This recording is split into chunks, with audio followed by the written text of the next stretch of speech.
everybody, and welcome to this week's episode of Overcoming the Wednesday Hump. For those of you who are new to these videos, they are designed to do just that, to help you to overcome that midweek Wednesday feeling when you're halfway through the week, your motivation levels are starting to dip and you're asking yourself, how am I going to get through this week? These videos are designed to lift you back up and to give you that motivation and inspiration to keep driving forwards in the directions towards your goals and your dreams for the future. Now, for those of you who are new to my channel, welcome. Thank you so much for stopping by. I really do hope that this video adds value to your life. And if you enjoy what you're listening to, please do like the video and subscribe so that you can get weekly notifications for when I release new videos. For those of you who are returning back to my channel, thank you. It's so good to have you back. I'm really pleased to know that you are enjoying what you are listening to. And if you've got any suggestions for videos that you want me to record, then please do put your suggestions in the comments below and I will do my best to act on those. Now, in this week's video, we are going to be talking about self-fulfilling prophecies. I'll say that once more. We are talking about self-fulfilling prophecies. Now, what exactly do I mean by this? I think the quote that captures the essence of what I'm going to be talking about today is Henry Ford's famous quote, which I'll paraphrase, where he says that whether you think that you can or you cannot, you are right. And what exactly he's meaning by this is that if you go at a task and you're telling yourself that there's no way that I'm going to be able to do this, likelihood is that you won't succeed because you're going at it with a defeatist mentality from the get-go. Whereas if you have the mindset that yes, this is challenging, but I know that I've got what it takes to do this, I'm going to work hard, I'm going to make this happen, you stand a much greater chance of succeeding. If, for example, we'll use the goal I had of getting into medical school. Now, statistically, it's very unlikely that somebody coming from the background that I came from would go on to study medicine. In fact, when I told some teachers or different individuals that that was the goal I had for the future, many of them doubted me in my early years. And that's because they were judging me based on their perceptions of what a typical medical student who would be like. And I didn't match that prototype, so they thought that I wouldn't be able to do it. Now, if I went at it with the mindset that, oh my God, you know, I come from a single parent home, I come from a council estate where it's very uncommon for people to go on to study medicine. You know, out of the 5 children my mother had, only 1 other went to university. Woe is me. Oh my God, there's no way I'm going to be able to do this. If I went at it with that mentality, then likelihood is I wouldn't have been able to apply myself in the way I did apply myself to be successful. And so I wouldn't have succeeded. Because, you know, if I was going at it with that energy, how would I find the strength and the enthusiasm to study my books? How would I find the strength and the enthusiasm to reapply to medical school when I got rejected the first time round? How would I find the strength and the enthusiasm to persevere to get the work experience that I needed? You know, a lot of energy needed to go into that. I really had to fight to get my place at medical school, but my ability to fight largely stemmed from my belief that it was possible for me, from my belief that even though this is challenging, I'm willing to put in the work that it takes, and I'm going to keep trusting and believing that if I don't give up, my efforts will eventually pay off. Having that mindset was so critical, because if I didn't have that mindset, if I had a self-defeatist mindset, if I was telling myself that there's no way I'm going to be able to do this, the odds are stacked against me, I've already been rejected once, blah, blah, blah, blah, it would be very unlikely that I would have the motivation and the strength and the determination and the tenacity to keep trying, to keep pushing, to keep persevering. And so I want to encourage you in this video that a lot of your ability to achieve the dreams that you have in your heart and the goals that you have for the future stems from your mindset. It stems from your perception, your perceived beliefs about what you can and you cannot achieve. And don't get me wrong, we all will go at things with a little bit of doubt. I mean, the dreams and the visions I have in my mind are questioned, like, how am I going to make this happen? How will this be possible? So it is good to have goals and visions that intimidate you a little bit and that stretch you, where you question, can I even do this? But, you know, questioning your ability to do something and having a defeatist mentality are two very different things.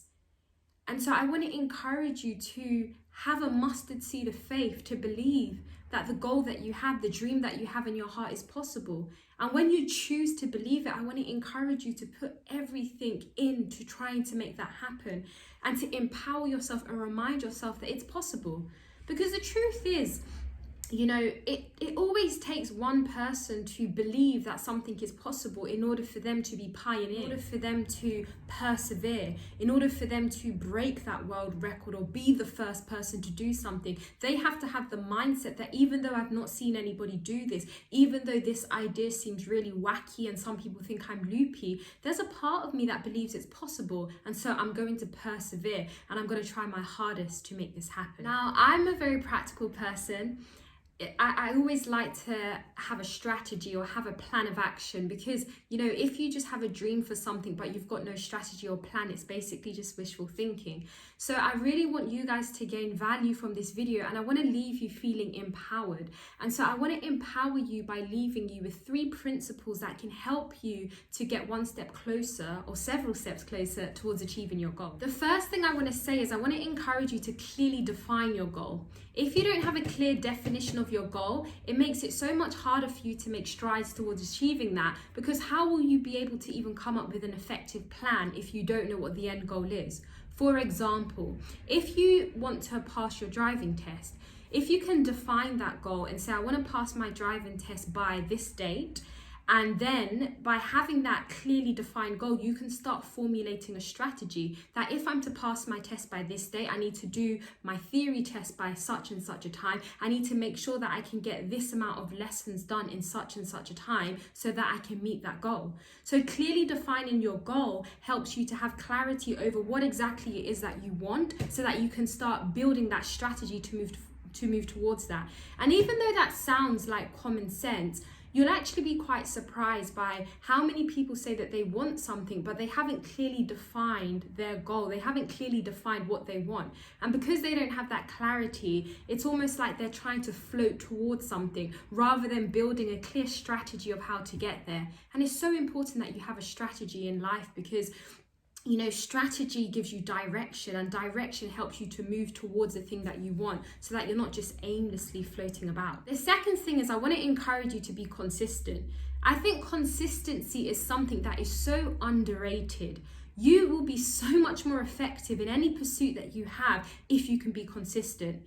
And you don't even have to be the most talented or the most skilled person. If you're willing to put in the time and the consistency that is required, you will allow yourself to become the most talented and the best at what you're doing. Because several people start off with great motivation, great determination, and yeah, they're amazing for the first month or the first few weeks, but they start to wane, that motivation starts to dip, and so they become inconsistent. And as a result, their productivity, what they're able to produce, is restricted and impacted. So if you can develop the habit of consistency, even if you're a bit uncertain about what it is that you're working towards, just commit to being consistent for a period of time and start developing that muscle of consistency. Because when you do find the area that you're certain you want to achieve in, because you've already started to develop the habits of consistency and applying yourself when your emotions are telling you otherwise, you'll be a lot more successful in that. The final thing is I want to encourage you to be self-reflective and to also seek feedback from other people. Because, you know, in order to get better, we need to know our areas of weakness. We need to know our areas of improvement. And the only way you're going to be able to recognize that is if you're honest with yourself about your areas of weakness, and if you get feedback from others, so that you can start working on the areas where, you know, you could do with a little bit more sharpening. And sometimes it can be a bit painful to acknowledge the truth about where you're at with something, but this is where you have to exercise a level of humility by being willing to be scrutinized or told, you know, the honest truth about where you are at with something. But I want to encourage you that this is all about constructive criticism and not destructive criticism. So if somebody is saying stuff that's really just making you feel terrible and they're pulling you down with their words, that is not the kind of feedback you want. You want feedback by somebody who's going to empower you and encourage you and speak from a place of love and not resentment or envy or any other kind of toxic emotion. So I really hope that this video encouraged you. Thank you so much for listening. If you enjoyed what you heard, please do like and subscribe. And as I said, if you've got any suggestions for other videos you want me to do, put them in the comments below. Thank you so much for listening, and see you next time.